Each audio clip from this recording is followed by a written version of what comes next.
Hello you, it's me, still alive, been a while. I've bookmarked some stuff on the bookmark bar, so feel free to click around, skip this intro, get to some actual stuff. I took a little break, which turned out to be a bit of a big break. I was struggling a little bit with the format I'd put out for myself, doing single reviews for everything I was reading on top of general life stuff happening, other hobbies in my life like DMing and now 2-year D&D campaign, which takes up way more time than I ever thought it would. Tied together with being a judge for SPSFC last year, a competition the prep for which takes up about 300% of your spare time. And on top of all that, keeping to the deadlines that I had set myself was making me sort of resent something that I did for fun.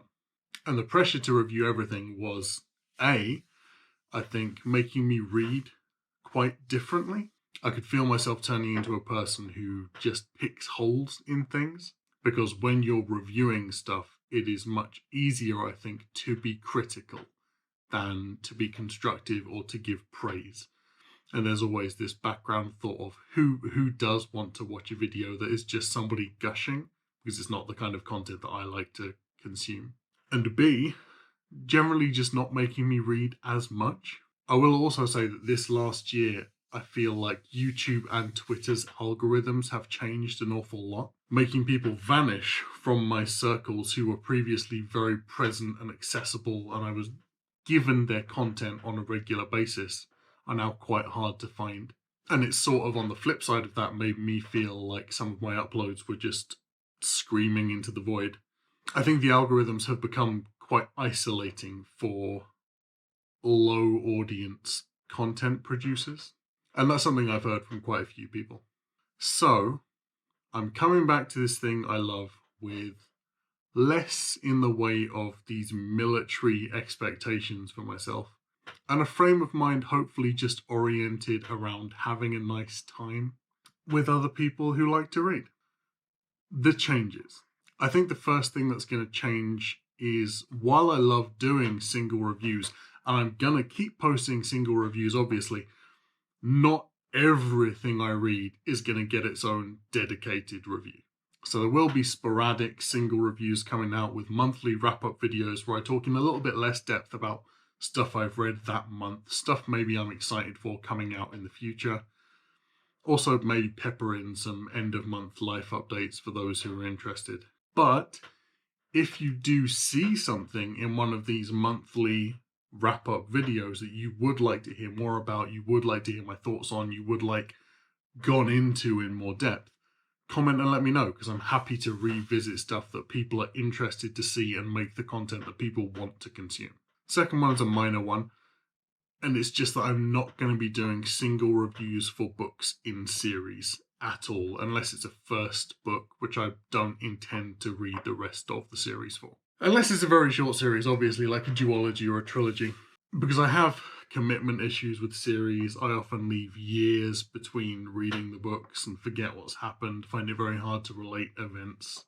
So with series that I'm reading at the moment, like Dresden Files, like Tongues of Serpents by Naomi Novik, the reviews are probably going to come in the form of my thoughts about the series as a whole when it's done, when I've finished reading it.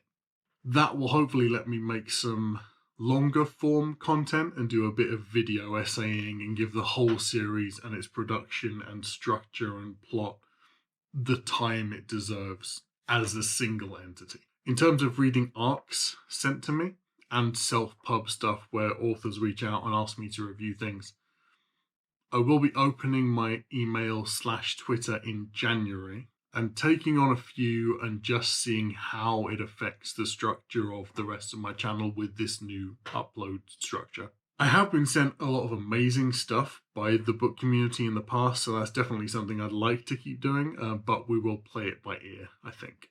Also, the Interstellar Book Club has been revived after a little break as well. That's now back up going strong.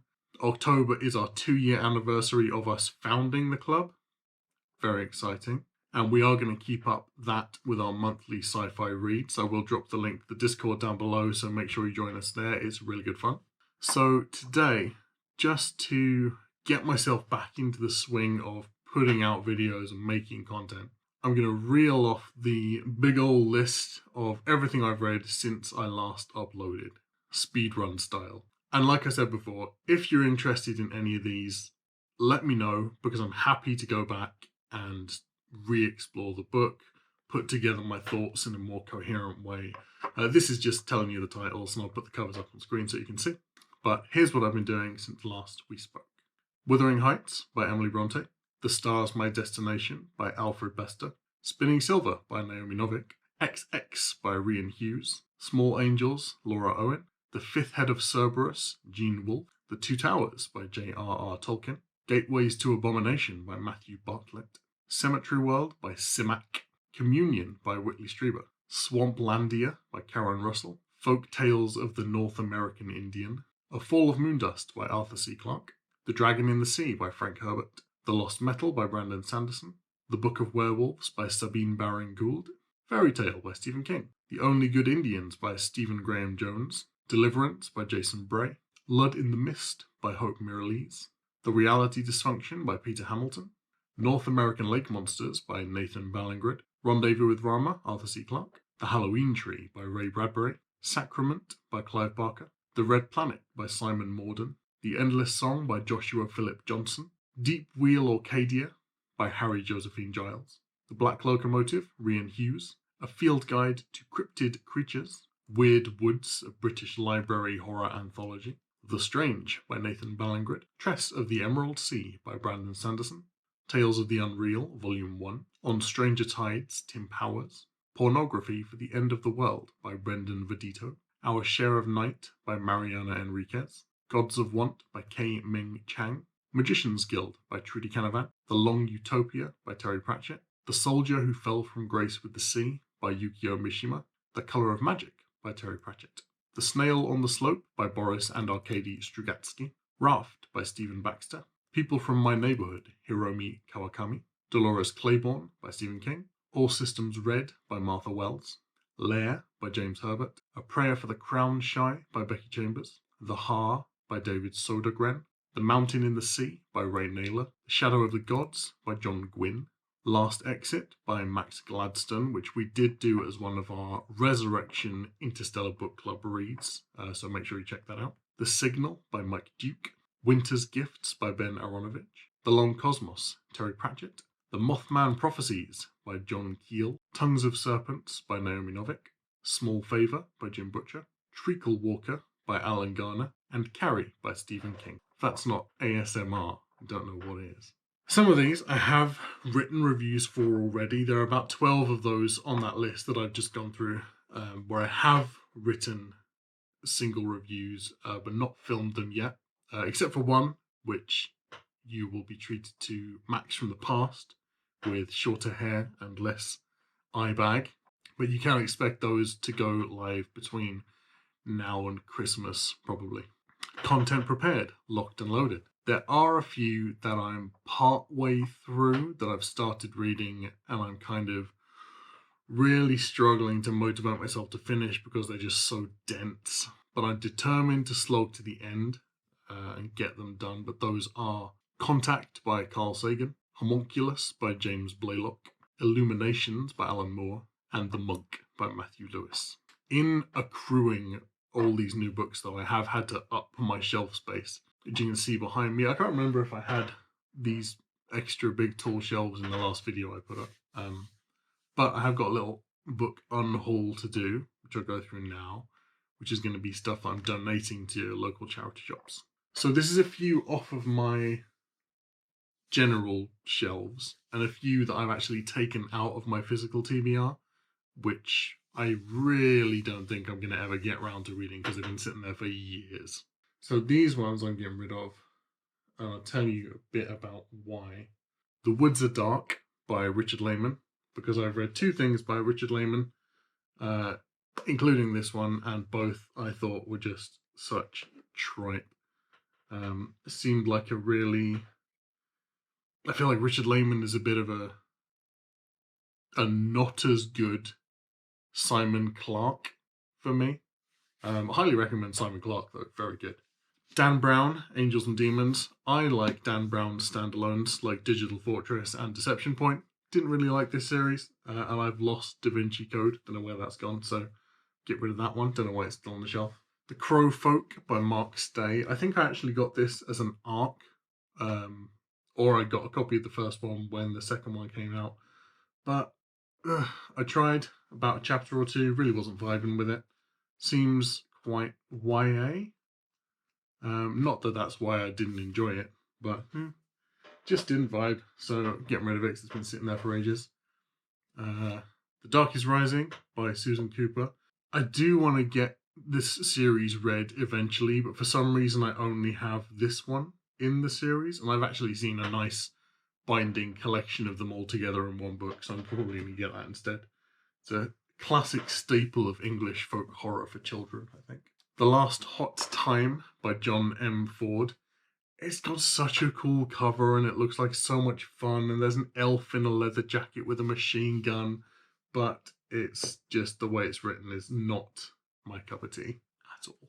Extreme North, A Cultural History. I don't read many non-fictions. There were a couple in that list that I just went through, actually, and I'm surprised at how many non-fictions I've been able to read this last year, but this one, it's just been sitting there forever. So, goodbye. House Harkonnen by Brian Herbert and Kevin J. Anderson. While I like Kevin J. Anderson and I'm a huge fan of the Saga of Seven Sons, I think the original Dune trilogy is enough for me. That's it. This one I'm getting rid of is actually quite funny because I do try to get all of the Stephen King books. I have put out lists to relatives of ones that I'm looking for, ones that I haven't read yet, ones that I would like a nicer copy of because I've only got a shoddy paperback copy. But my mum found this one and was like, "Oh, this one isn't on any of your lists of the Stephen King ones you're looking for." I picked it up. I've never even heard of this one. It's in German, and I don't speak German, unfortunately. And Finderlohn was not on my list because I only listed the English titles. And the next ones that I'm going to be getting rid of are the first 6 in the old Lord Loss series by Darren Shan. Don't know if anybody ever read the Darren Shan books as a young teenager. Vampire and demon fiction. This is the Demonata, I think is the name of that series. Never finished the series. Probably not going to, and this is from a period of my life where I thought it was very cool for all of your books to just look like that. So I would buy hardbacks, take the dust cover off, and throw it away. Back when I was a monster. So this is just, a residual sign of my shame, which I can't bear to keep on the shelves because it just hurts to look at. So that's it, really. This is a video to get me back into the swing of uploading stuff. Just to let you know what's happening with the channel, to say hello, I'm back. There's plenty of other bits that I'm hoping to add in to channel content. I will post some updates about future plans, but only as and when they come to fruition, so I'm not holding a knife to my throat to produce certain kinds of content. But for now, it's good to be back. More videos coming soon, so stay tuned. Don't forget to join our Interstellar Book Club, which is linked below. I am still on Twitter and Instagram, which I'll link down below as well, so make sure you follow me on there. And I'll see you soon for the next review. Bye!